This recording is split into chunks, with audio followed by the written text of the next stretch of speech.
What's up, America? This is Chris with 4x4 Tech Talk, and on today's episode, we're going to talk Ram TRX versus Ford Raptor and why TRX is going to turn your Raptor into a old dinosaur.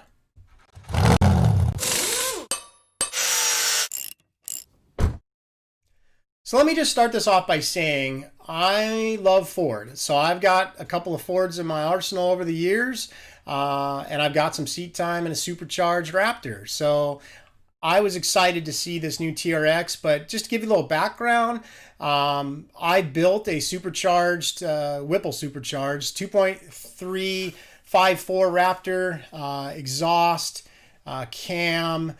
Oh boy, what else? Full suspension package, 3.0 coilover bypass, rear devers, rear 3.0s, air bumps, everything pretty much you could do. And even today, I mean, I still drive a 2019 Platinum F250. It's my daily. I love Ford, and I have loved Ford for a while. I've had plenty of Ram products and Cummins products. Not had much in the half-ton variant, but I have spent a lot of seat time in Raptors and the supercharged Raptor most. So I love the horsepower. I love a fast truck. And even today, my Raptor, I sold it 2 years ago. He lives down in St. George, Utah. He takes it to Baja all the time. Still sees a lot of hard miles. It has been a workhorse and a great truck. So I have not owned a second gen Raptor, but again, our company, we have one that we use for testing and such. And I've spent more than my fair share of fun miles on that one too. So I'm pretty well versed on the Raptor thing. I've spent a lot of time in them, and I was really happy to see that the TRX Ram come out the other day. That is a direct competitor. I mean, it is targeting the throat of the Raptor and going for it. And it's got a Hellcat motor. I mean, you can't beat 700 horsepower, but there's other little things that I think they listen to. I'm going to say they listen to Raptor owners and some of the shortcomings, because one of which was a larger filter in the air filter. So I think the air filter is key if you're out playing in the desert and you're railing. It plugs up fast if you're following somebody. And for them to say that this is the largest air filter they've ever put in a production truck, plus it pulls air from two different locations, I thought that was pretty cool. By the numbers down the line, pretty similar with the exception of those ponies. So 700 horse versus the I can't say here, the 450 horsepower. That's a big difference, because these are two different animals, and where they get their torque from, their power curves, everything. They're definitely not they're not equal in any sense when it comes to that. Now, the 10-speed transmission, there have been a few guys in the Raptor world that have had issues with theirs. I'll be curious to see how the 8-speed works in the TRX, but I'm pretty sure, with the right tuning, and if it's, if lately, FCA transmissions have had better luck than in the past. So I'll be really curious to see how the TRX holds out. But I'm thinking that they're going to have to go with the bigger trans, or the bigger 10-speed that's in the 250 and 350, if they're going to do a supercharged Raptor. Like, at this point, you think they have to do a supercharged Raptor. So 0 to 60, look, that 4.5 seconds, that's probably with launch control. That was one of my favorite little pictures I saw in there, was the little launch control button. That was pretty cool. But 5.7, again, the Raptor stock is no slouch. If you do a little bit of tuning to that, you can wick up another 50 horsepower pretty quick to get 500 to 510. And that's actually makes this truck feel a lot faster than that 5.7. So I think with some tuning, you're probably down to the maybe 5.2 or 5.3 type thing. Definitely faster. Miles per hour top. Again, you can change that if you have forescan with Ford at 107. The 118 for the TRX out of the gate. It's cool to have a higher top speed. I'm sure that makes all tire companies a little nervous. Again, I think the higher top speed would be even higher on the Raptor if they weren't using the tire they're using. But that's just speed ratings and the way the tire world works. So this made me pretty excited to see it for two aspects. One, I love the Bilstein makes a great shock. I like what I see on this internal bypass valving setup that they have on there. I think that's going to be. I think this is going to be a game changer in this whole segment. I think there's going to be a lot of other vehicles that are going to come down the turnpike. They're going to have very similar technology that'll spin off from this. I'm surprised there's not more that's come down the turnpike with Raptor having their active valve, which in my opinion, it's still too soft, even on the hard setting. I just think it bottoms out too easily. I think they left a lot off the table, and again, that's my personal opinion, but I just thought maybe it could be a little stiffer up front. The other thing I really liked about this picture, and I read it in some of the verbiage, was this jounce bumper thing. I see a polyurethane snubber in there. I can't quite tell if that's attached to a jounce bumper.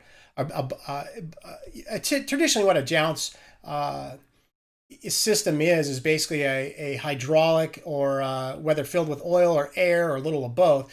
It actually is an air bump that actually absorbs, as the axle comes up and hits that bump stop. So I'm really hoping that that's what I'm seeing here, and that's what I heard and read in some of the release materials, that's actually a rear jounce bumper, which will really soften those rear hard G's.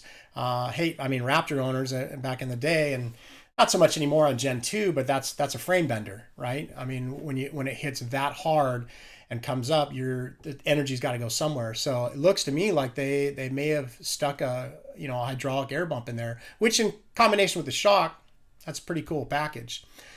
The front, nothing rocket science related. I mean, other than I really like the adjustable collar I see on the front strut. Again, Gen 2 Raptors, they went away from the traditional snap ring that came out, and you could adjust the collar like on the Gen 1 Raptors. So seeing this collar kind of leads me to believe that we'll be able to, hopefully adjust that collar up or down, up to level out the truck and give it that nice, aggressive stance. I really hope that they listen to the customer on that one. The other thing I noticed is those lower A-arm mounts. Those lower A-arm mounts actually are slotted. That's a big deal, and slotted, and it looks like cammed. That's a big deal for us that want to put different arm kits on it, that want to pivot out that rear arm a little bit to be able to fit 37s. I think there's a lot of win in having those slots like that in the bottom. So the rear was pretty interesting, and for me anyways, because I see a Dana 60.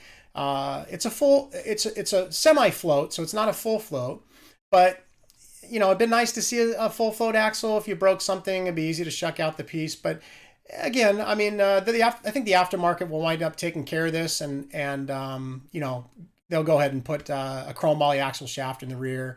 I did see and kind of spy on this 60, some bolted to the top. It looks to me like this has got some sort of, it's a 5-link, being 4 control arms and, a track bar scenario, but it looks like this is a 5-link in the sense that top link actually, or track bar, is center mounted, which is really unique in the OEM world right now. So really excited to see that. And there is a picture in a little bit I'll show you that has some sort of torque shock on top, which I thought was pretty cool as well. Looking at the shock breakdown that they provided, to me this almost looks, and I haven't read enough on the Blackhawk 2 and the shock going in there personally, but to me this looks like almost a triple bypass, internal bypass shock. So where I see, in my mind, I see the piston could be above those 2 valves, and that's one stage. And then as it comes down, you're going to have a second stage and a third stage before it hits bottom. So pretty unique setup, the way they have this controlled with these valves. I don't know enough. My guess is that they're adjustable by different positions, as far as not just in or out. There may be a number of positions where it moves in slower and then or all the way. I'll be curious to see a little more breakdown on these shocks and how they work. If you got any idea or any other YouTube videos on these, please put it in the comments. I'd like to check it out personally, just to see the tech behind these shocks and how they're working. Down the line, some guys are going to say the 3.0 is going to be a better shock in the Raptor because it stays cooler, more oil, more volume. I agree with that a little bit. I think that it could be negligible between the 2.5s, but it also depends on, there's a lot of variables in there, and I'm hoping that you're not going to get shock fade in the rear or shock fade in the front, after putting down 15, 20, 30 hard miles in the desert. I really hope that they've done their homework, but Bilstein makes a great shock and a great product, so I'm pretty confident these are going to be fine. Ground clearance similar, approach departure. Again, I mean, amen for equal travel, right? 13 in the front, 14 in the rear. That's good. I mean, that's better than some race vehicles I see in the desert that maybe only are limited to 15, 16 inches of travel at the most. So 14 rear is good, and I see room to grow that 14 to even more. And same with the front. I think that there's going to be a number of arm kits and aftermarket companies are going to figure out how to make that 14 more like 16 in the rear, and that 13 in the front more like 14 and a half, in the front. So water fording, I'm not taking mine across the river, but if you need to, you get 32 inches. This was the picture that sparked the most interest to me in the rear, and that was this rear torque setup for the axle. Now, having driven a 700 horsepower Raptor, when you launch it or get on it, the axle does this, it does this, it does this. I mean, it's violent. I mean, anybody that rode with me when I got on it was like, what is going on out back? I mean, this thing feels like a handful. And it was quite the handful to drive, but it was a ton of fun. So, yeah, look, I think that FCA is concerned of that. It was one thing I was always concerned about, breaking traction and losing traction, because I had to turn the traction control off to really get a good launch and get it moving. But when it broke traction, it was violent. I think this setup with this 4-link, the center mounted track bar and the shock, I think the shock is going to take some of the hop and the rotational hop out of it. It's going to be interesting, and potentially a game changer. The other thing with this setup and the suspension, I mean, there's a lot of guys out there that are going to swap this out, figure out how to, maybe fit a coilover in there in replacement of the shock, maybe try and get rid of that rear spring pack. There's going to be a lot of options, lengthen those arms an inch or two, maybe move the mount for the arms forward some. I just see a lot of good opportunity in that rear axle to make good travel, reliable travel, and lay down some horsepower. So again, with Ram, they just nailed it on the tech. I mean, I'm glad to see they added paddle shifters. They got the heads-up display. Of course, they got the heated and cooled seats and all that stuff. But the big nav, it's badass. My neighbor, he just bought a limited Ram down the street, and yeah, I mean, and next to a Platinum Super Duty, it hands down is a better interior. I think, in my humble opinion, and I love my Super Duty, but I'm also happy that they listen to the customer on the center console. Having a console-mounted shifter, I wish my F250 had a console-mounted shifter. I've looked at converting it just because I love to rest my hand on that shifter. I love that I don't know, there's just something about it. And thank God they got rid of the rotational dial. I like how they put all your terrain modes right up there, really easy to access. You're not really on the steering wheel. You're not having to get into a menu and scroll over. And it's a pain in the Gen 2 Raptor, honestly. I like that the launch control button is just right there. You just can, hit your launch control button. They did really good with this interior. I like the double stitch pleather.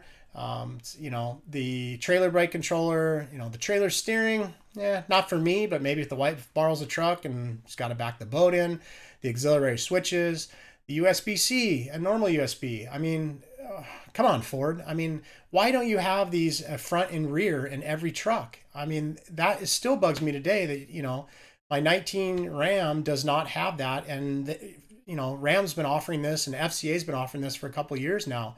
It's nice to hop in the wife's JL and supercharge my iPhone.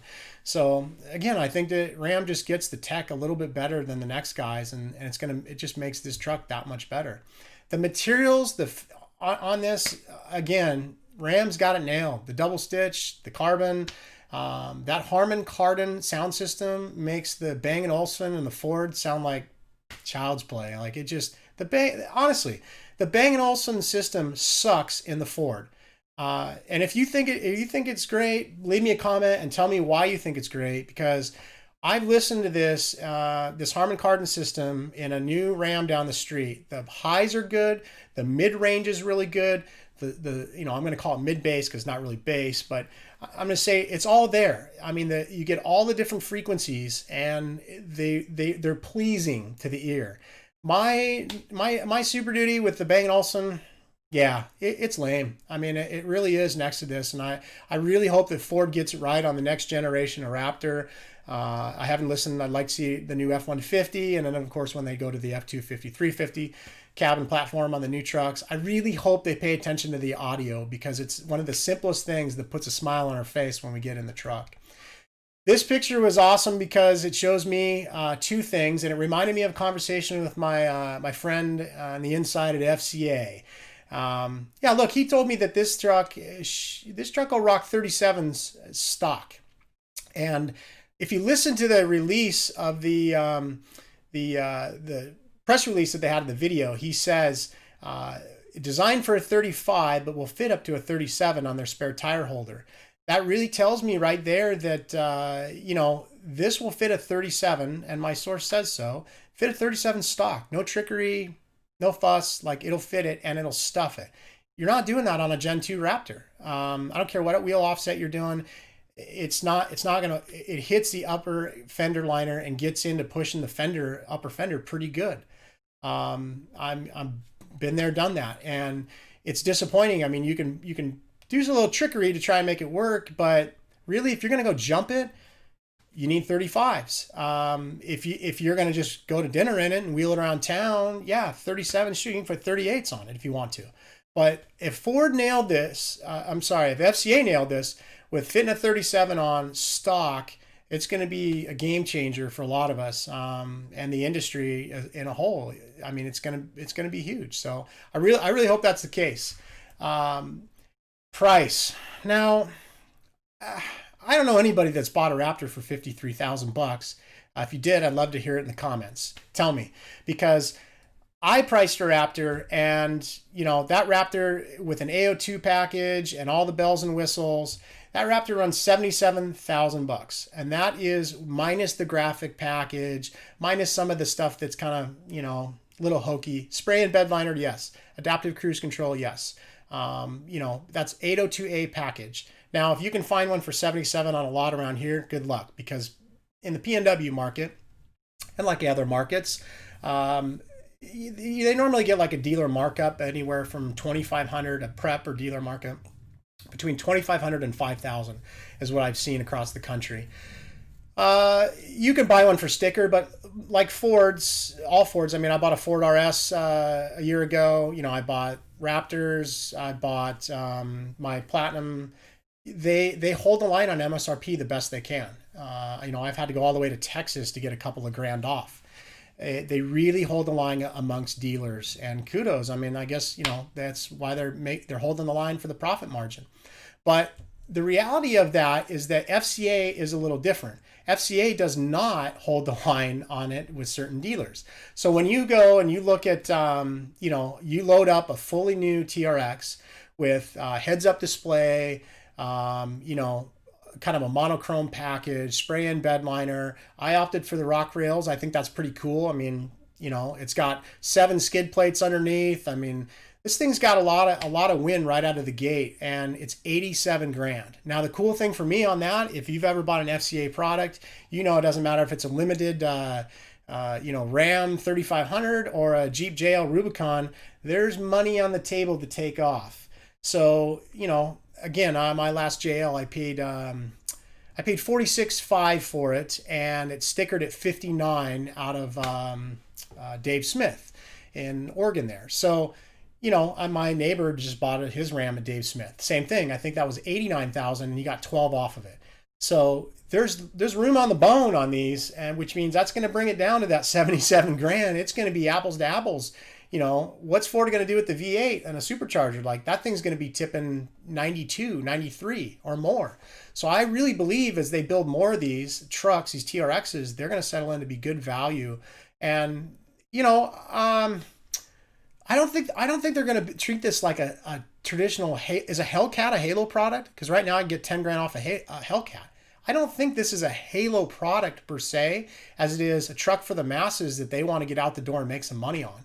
So I think that tipping it at 87 is top dollar, and they're still going to make money on it. They're going to make a ton of them, and yeah, I hope it's successful for them, and I think they're going to sell a ton of them. Again, it's a beautiful truck. I really like it. I can't say enough about it. I can't wait to get behind the wheel of one. I think it's going to be amazing and get it in some dirt and have a play with it. But that's my take on the TRX versus your dinosaur. If you agree or disagree with me, let me know in the comments, and please give her a quick subscribe if you want to see more of these. And look, we'll do it again.